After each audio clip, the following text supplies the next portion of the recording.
चलिए दोस्तों, इस वीडियो में हम क्विक रिवीजन में आपको बताएंगे, ठीक है, पंचायत की जो स्थायी समिति है उसके बारे में। ठीक है, हम इसको क्विक रिवीजन की तरह आप यहाँ पे पढ़ने वाले हैं। ठीक है, आप वीडियो को 3 से 4 बार देख सकते हैं, उसके बाद आपको कोई डाउट नहीं रहेगा। हम यहाँ पे जल्दी जल्दी बोलेंगे, ज़्यादा बताएंगे नहीं।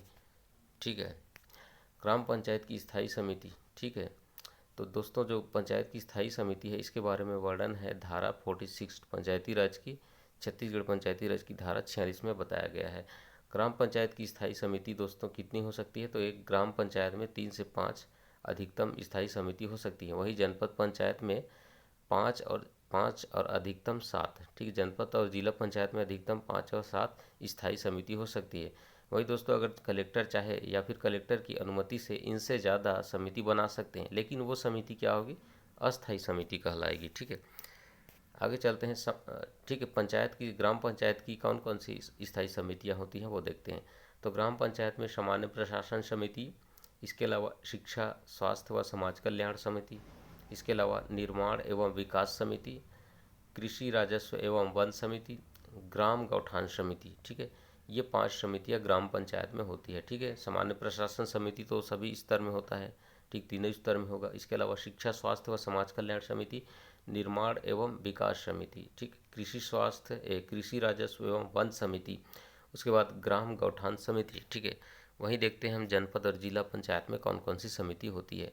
तो यहाँ पे होता है सामान्य प्रशासन समिति, तीनों स्तर में इसको होता है, मैं बताया था। ठीक, फिर शिक्षा समिति, ग्राम पंचायत में शिक्षा, स्वास्थ्य और समाज कल्याण समिति है, लेकिन यहाँ पे सिर्फ शिक्षा समिति बोलना है जनपद और जिला में। फिर उसके बाद है स्वास्थ्य, महिला एवं बाल कल्याण समिति, स्वास्थ्य, महिला एवं बाल कल्याण समिति।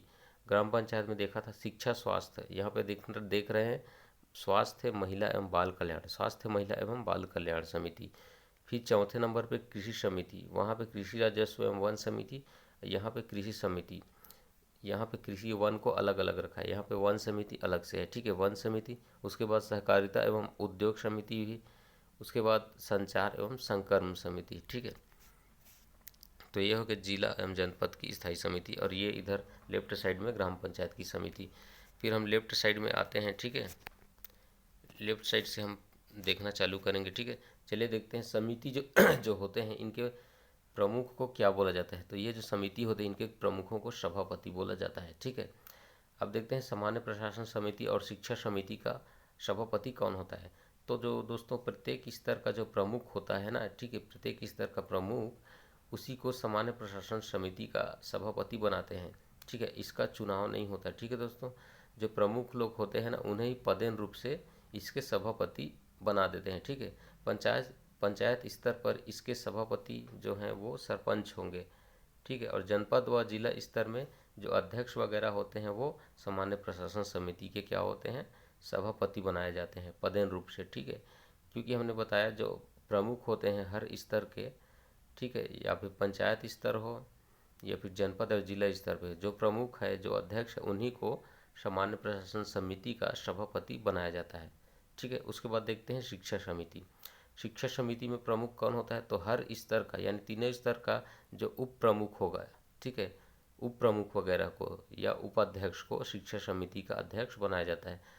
अतः दोस्तों इन दोनों समितियों, सामान्य प्रशासन समिति और शिक्षा समिति, दोनों का जो सभापति है वो पदेन सभापति होता है एक हिसाब से। ठीक है, और शिक्षा समिति में एक महिला और एक एसटी या फिर एससी वर्ग से होना चाहिए। ठीक है, जो शिक्षा समिति होते हैं इसके सदस्य के बारे में बता रहा है कि यहाँ पे एक महिला होना चाहिए और साथ में एक एसटी और एक एससी होना चाहिए। ठीक है, अभी हम लेफ्ट साइड पे ही हैं दोस्तों। ठीक है, अभी देखते हैं सामान्य प्रशासन समिति के सदस्य होते हैं कौन। अब जो सामान्य प्रशासन समिति है उसका सदस्य किनको बनाया जाता है, कौन होते हैं उसके सदस्य? तो दोस्तों हर समिति के जो सभापति लोग जो होते हैं ना, सभापति लोग सदस्य होते हैं इसके। अब जो सभापति वगैरह हैं, ठीक है, हर स्तर का, हर समिति के जो सभापति हैं ना, जैसे बहुत सी समितियां हो गई ना यहाँ पे, ठीक है, जो समिति को छोड़ दे, जैसे कि सामान्य प्रशासन समिति और शिक्षा समिति को छोड़ दे, ठीक है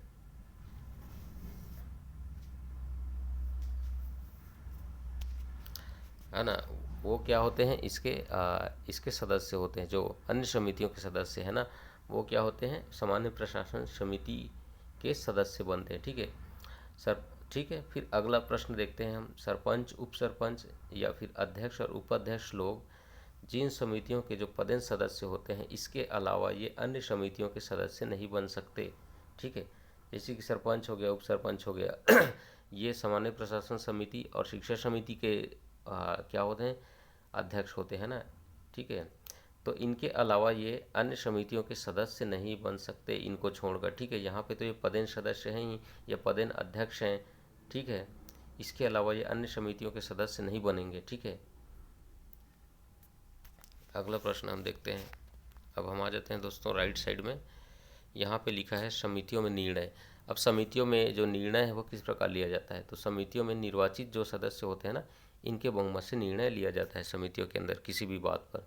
अब देखते हैं सभापति का निर्वाचन किस प्रकार होता है तो दोस्तों 1 माह के अंदर, पंचायत के कार्यकाल शुरू होने के 1 माह के अंदर सभापति का निर्वाचन हो जाना चाहिए। जिस पंचायत हुआ, चुनाव हुआ, प्रथम सम्मेलन चालू हो रहा है, तो उसी के 1 महीने के अंदर सभापतियों का निर्वाचन हो जाना चाहिए। ठीक है, समितियों का कार्य विवरण, तो दोस्तों समिति का जो कार्य विवरण है वो हर माह रखा जाना चाहिए और ये सामान्य सभा बैठक में रखा जाता है। ठीक है, समितियों का कार्य विवरण।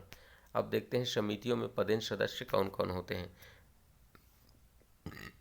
ठीक है, समितियों में पदेन सदस्य कौन कौन होते हैं दोस्तों। पदेन सदस्य वह होता है जो कि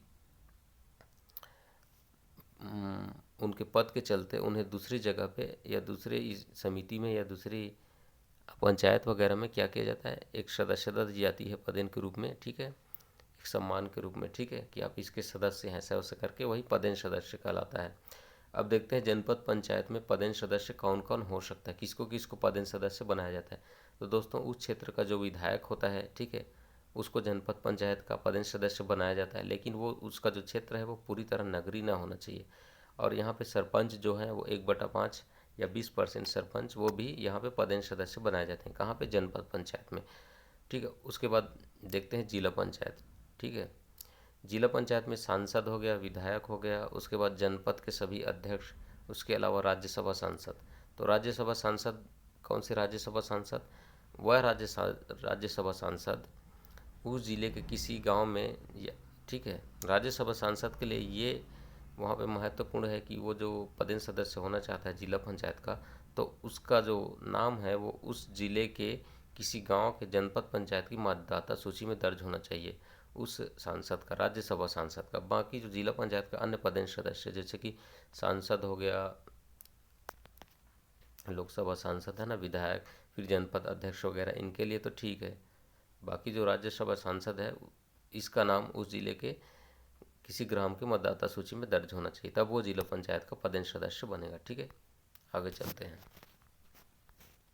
ठीक है दोस्तों, अब हम देखते हैं समिति प्रमुख को क्या कहते हैं, सभापति बोले जाते हैं। ठीक है, अच्छा हमने यहाँ तक देख लिया था, सदस्य होते हैं ये भी देख लिया हम। ठीक है, आगे चलते हैं। ठीक, अब देखते हैं तो ये क्या वही आ रहा है। अब हम देखते हैं बाकी समितियों के जो दोस्तों सभापति होते हैं ना, वो फिक्स नहीं होते। ठीक है, इस समिति का जो सभापति है वो तो फिक्स रहता है, सामान्य प्रशासन समिति और शिक्षा समिति का, है ना। लेकिन जो बाकी समितियां हैं इनके सदस्य फिक्स, इनके सभापति फिक्स नहीं रहते। इनके जो सदस्य हैं ना दोस्तों, ये अपने में से सभापतियों का चुनाव करते हैं। ठीक है, बाकी समितियों के सभापति कैसे बनाए जाते हैं, सदस्य लोग अपने में से सभापति का चुनाव करते हैं। ठीक है, समितियों का कार्यकाल कितना होता है, तो पंचायत के कार्यकाल जितना होता है ना, उतना ही कार्यकाल पंचायत की समितियों का भी होता है। बैठक, प्रत्येक माह में दोस्तों एक बार इनकी बैठक होनी चाहिए, किनकी, समितियों की। ठीक है, प्रत्येक माह में एक बैठक जरूरी है। और बैठक जो है दोस्तों ये सभापति के द्वारा बुलाया जाता है। ठीक है, या फिर जो समिति के आधे से अधिक सदस्यों के लिखित मांग पर 10 दिनों के भीतर समिति की बैठक बुलाई जा सकती है। ठीक है, अगर सभापति बैठक नहीं बुलाया जाता है, इस मामले में बोल रहा है कि समिति के आधे से अधिक सदस्यों के लिखित मांग पर 10 दिनों की बैठक, समिति की बैठक बुलाई जा सकती है। अगर सभापति समिति की बैठक नहीं बुलाता है तो समिति की बैठक की सूचना, अब इसके बारे में क्या है, तो दोस्तों ग्राम पंचायत में समिति की जो बैठक होगी उसकी सूचना यानी पूर्व सूचना 3 दिन पहले दी जानी चाहिए, और जनपद में 5-5 दिन पूर्व, जनपद और जिला में 5-5 दिन पूर्व समिति की जो बैठक है उसकी सूचना देनी होगी। अगला हम देखते हैं समितियों में निर्णय, ये तो हमने देख लिया, ठीक है। कार्य समितियों में पद एवं सदस्य भी देख लिया हमने दोस्तों, ठीक है। अगला देखते हैं समितियों में पद एवं सदस्य। अच्छा यार, ये भी दिए, बार बार वही क्यों आ रहा है। अच्छा, यहाँ पे प्रश्न है, पद एवं सदस्य हैं दोस्तों, ये समितियों में भी क्या होते हैं, पद एवं सदस्य होते हैं, ठीक है। अब ये पंचायत का तो पद एवं सदस्य इन्हें बना दिया जाता है, ठीक है। अध्यक्ष हो गया, सरपंच वगैरह को जिला और जनपद में ये पद एवं सदस्य तो बन जाते हैं, है ना। लेकिन ये वहाँ पे जो समिति वगैरह है ना, समिति वगैरह, तो इन्हें समितियों में भी पद एवं सदस्य के रूप में मान्यता रखता है वो लोग, मगर मत देने का अधिकार इनको नहीं होता, ठीक है। लेकिन ये वो मत नहीं दे सकते, ठीक है। उन समितियों के पद एवं सदस्य जरूर होते हैं, ठीक है। और दोस्तों, जो विधायक मान लीजिए उस जनपद का पद एवं सदस्य है, किसी जनपद का पद एवं सदस्य है, जो भी विधायक पद एवं सदस्य है, तो वो उस जनपद की प्रत्येक समिति का पद एवं सदस्य कहलाएगा, साथ ही साथ वो, ठीक है। प्रत्येक समिति का वो पद एवं सदस्य भी कहलाएगा। अगला प्रश्न देखते हैं। अब जिला पंचायत में पद एवं सदस्य कौन कौन होता है, ये हमने बता दिया। सांसद होता है, लोकसभा सांसद, राज्यसभा सांसद, इसके लिए भी हमने वो क्राइटेरिया भी बताया। जिला पंचायत का जो पद एवं सदस्य है दोस्तों, वो जिला पंचायत की किन्हीं 2 समितियों का पद एवं सदस्य हो सकता है, ठीक है। विधायकों के लिए भी यही शर्त है कि वो भी किन्हीं 2 समितियों का पद एवं सदस्य हो सकता है, ठीक है। हमने यहाँ वहाँ पे बताया कि ये समितियों के भी पद एवं सदस्य होते हैं। इसका मतलब ये नहीं कि ये सभी समितियों के पद एवं सदस्य होते हैं, ये बोल रहा है कि नहीं 2 समिति का पद एवं सदस्य हो सकता है, सांसद और विधायक लोग, ठीक है, जिला और जनपद स्तर पे भी। अब इसमें सहयोजित समिति में जो सदस्य भी लाए जाते हैं दोस्तों बाहर से, ठीक है। क्यों लाया जाता है, क्योंकि समिति के जो विषय संबंधी जो उनको कुछ जानकारी रहता है, ठीक है, वो लोग जानकार रहते हैं, ऐसे लोगों को समिति के विषय संबंधी जानकारी सलाह देने के लिए 2 व्यक्तियों को शामिल किया जाता है बाहर से, ताकि वो ज़रूरी राय दे सकें अपनी। हालांकि इन्हें मत देने का अधिकार नहीं होता, तो यहाँ पे ध्यान रखना है, 2 व्यक्तियों को बाहर से समिति में संयोजित किया जा सकता है। अगला प्रश्न है, ग्राम पंचायत स्तर में कोई भी पंच अधिकतम 2 समिति का सदस्य हो सकता है। अब ग्राम पंचायत स्तर में भी अधिकतम जो पंच वगैरह है ना, वो अधिकतम 2 समिति का ही सदस्य बन सकता है, ठीक। अगला प्रश्न, जनपद और जिला पंचायत सदस्य अधिकतम 3 समितियों के सदस्य हो सकते हैं। हमने तो पहले बताया कि जो पद एवं सदस्य होते हैं वो किस प्रकार कितने समितियों का सदस्य होते हैं, लेकिन जो जनपद और जिला में खुद सदस्य हैं वो अधिकतम 3 समितियों के सदस्य हो सकते हैं। जनपद और जिला पंचायत का जो सदस्य हैं वो अधिकतम 3 समितियों के सदस्य बन सकते हैं। अगला प्रश्न है, सभापति एक व्यक्ति एक समय में एक ही समिति का हो सकता है, ठीक है। अब जो सभापति होता है ना दोस्तों, ठीक है, जो सभापति है किसी भी समिति का, वो एक व्यक्ति या एक समय में वो एक ही समिति का क्या हो सकता है, वो एक ही समिति का सभापति बन सकता है, ठीक है, एक समय में। अगला प्रश्न है समिति के सदस्यों की संख्या कितनी होती है। अब समिति में सदस्यों की कितनी कितनी संख्या होती है वो देख लेते हैं हम, ठीक है।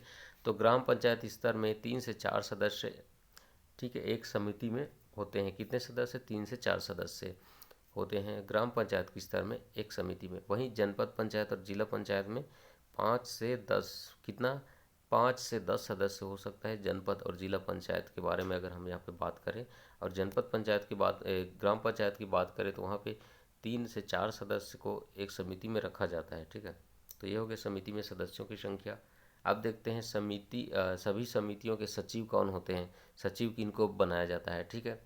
तो ग्राम पंचायत में ग्राम पंचायत सचिव जो होता है, ठीक है, वही उसी को ग्राम पंचायत का सचिव बनाया जाता है, ठीक है। वही जो है समितियों के सचिव होते हैं ग्राम पंचायत स्तर में। और जनपद स्तर में जो CEO होता है ना, सामान्य प्रशासन का सचिव होगा, ठीक है। जो CEO है उसी को सामान्य प्रशासन सचिव का सचिव बनाया जाएगा, ठीक है। वहीं जिला पंचायत में क्या होगा, सामान्य प्रशासन का सचिव होगा कौन?